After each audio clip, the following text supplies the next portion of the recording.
today, what do you believe happened to baby DeOrr? Well, as you know, we have developed more information. We've had a few more witnesses talk. I am coming to Idaho in August. I'll be up there. Um, Here's what we believe based upon the evidence at this point. If you remember, the evidence stopped where the dog found the area that it hit on. We believe that was a holding area. So what we believe is the night before there was an accident. Again, I'll say it to you again, Nate, and I've said it 100 times to you. I don't believe at all that this was an intentional homicide. I just don't. I believe that there was an accident up there with the truck rolling over the child. I believe that the blue cooler that's still missing even today was used to dispose of DeOrr's body. We believe it was taken down to the hill at the time of the 911 call during that time period, or maybe a little bit earlier than that, or maybe even it was done when they went down to go get the Swedish fish and all the other big story they put out over at the convenience store. And we believe the cooler was put into a dumpster. That dumpster was put into a dumpster truck, and that truck went over to a landfill, and it was dumped. So what we're in the process of doing now is the process of elimination. As you know, what that'll entail, we'll have to bring in some track hose. We'll have to dig out the area to either prove what our evidence shows is true or to disprove what our evidence shows. I still believe that the parents are suspects with information. That is what we believe based upon evidence. We have been very silent about our work up there, simply because it was so acrimonious up there. Everybody had an idea, everybody had a theory, but the bottom line is something happened up on top of that mountain on that day or the evening before when they first got there. You've said from nearly the beginning that you believe the parents were involved. What are your thoughts about Grandpa Bob and Isaac?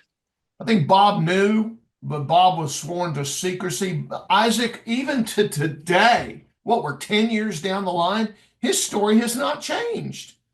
I mean, if you sit down and listen to this man, his story is boom, boom, boom, boom, boom. I know where I was. I know what I did. I saw her down there. I saw the panic look. I mean, Isaac has been, as a witness goes, somebody that has never changed his story. Then you go to the parents. I can't tell you how many stories we've gotten out of the parents. I mean, I just can't. Do And you think so, DeOrr will ever be found? yeah, I You do. think I think that if our evidence proves to show what happened with physical evidence, okay, so we have narrative evidence, we're looking for physical evidence. His remains will be in that cooler. Mm. That isn't anywhere near the campsite at this point. Yeah, no, and we're not going to release the name of the dump site simply because we don't want a bunch of looky-loos going down there bothering those people. They're fixing to get bothered about as much as they need to be bothered with track hose coming in, digging out certain areas based upon date and time. That's the greatest thing about that that area over there is where the dump is. You know, they keep track. You know, they put the trash down and then they put the dirt immediately over it and pack it down. Another layer of trash down, and what they do is they have a computer system where on that date, on that time, whoever was assigned to pick up that trash picked up the trash and took it to the dump, and then they have an assigned dump area which they dump. So we feel like we know in that area where the disposal would have been. It's amazing. It seems like, months or even sometimes years will go by and then the case will suddenly, pop back up with theories and whatnot. One of Yep, the theories has been that DeOrr wasn't even at the campsite. How do yep, you address that? he was there.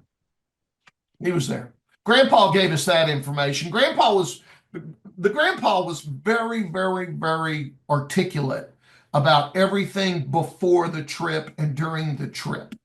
Okay. They were very articulate about that.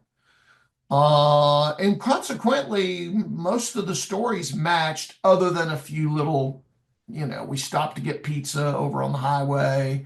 We talked to the pizza guy. I really don't remember that. Well, let me look at your cameras. Well, where the lies begin is right after the at the gas station where they say they picked up pizza and Cokes. If you're picking up pizza and Cokes, why would you get over Lindor and go get something to eat? I mean, that's one of the big faux pas in this case. We've never released that before. Was It's that on the way, Philip, that they said they stopped for pizza and Coke? Yep, On the way up to the campsite the night before. on the way to Lindor. Yep. Okay. And that kind of, and we've never really released that before, but that's all in the past now. We can release a lot of this stuff now. And so that kind of had all 9 investigators going, what? Okay, you had pizza and Coke, and then what, 30, 45 minutes down the line through the valley and up the hill, and there's Lador.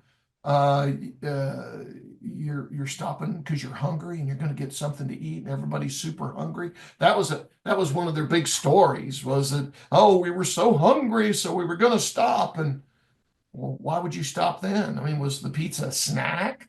Well, how much pizza did you buy? We did find the receipt too, and the receipt was two pizzas were bought. Yeah. It's a lot of pizza.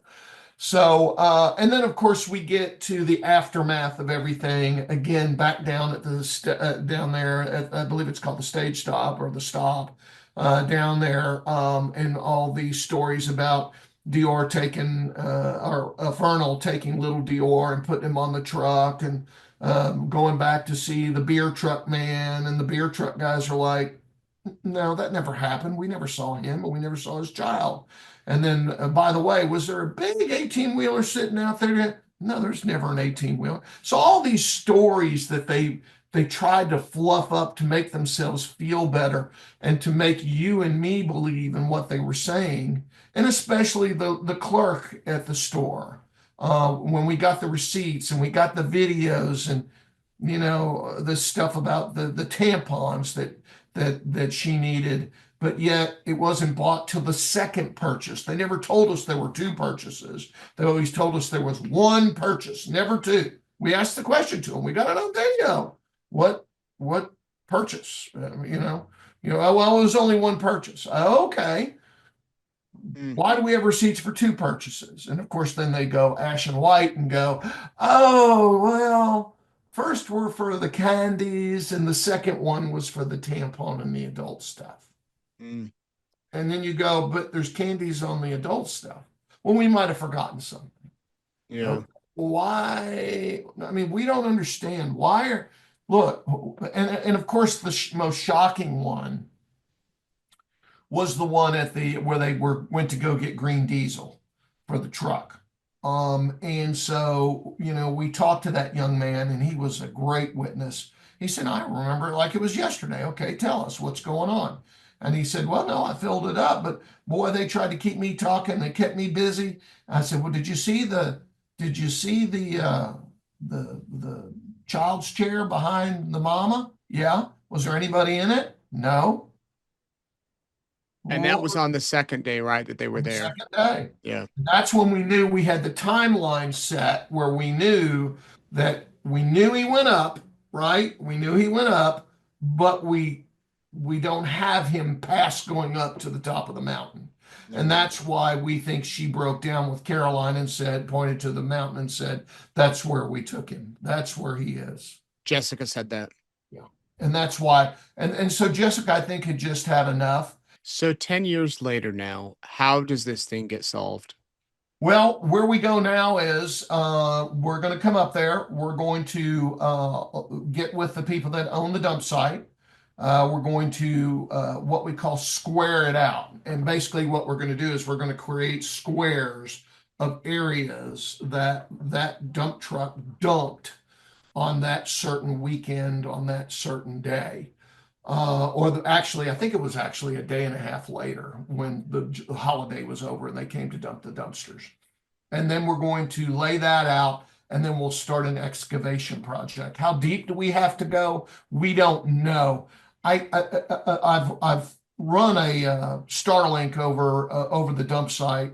Took a look at it. We did some squares out on our computers, and it's gonna. I don't think it's going to be as hard as everybody thinks it's going to be. I found bodies in dumps that were way harder than this. Like I'm talking 20, 30 feet down in the ground, where we had to bring in a big excavator and bring out, and find what we need that way.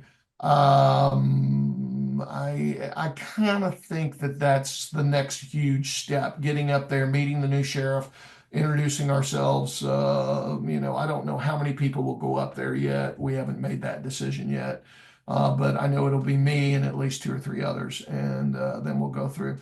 The evidentiary side, I think, is over. I think the evidentiary side is over.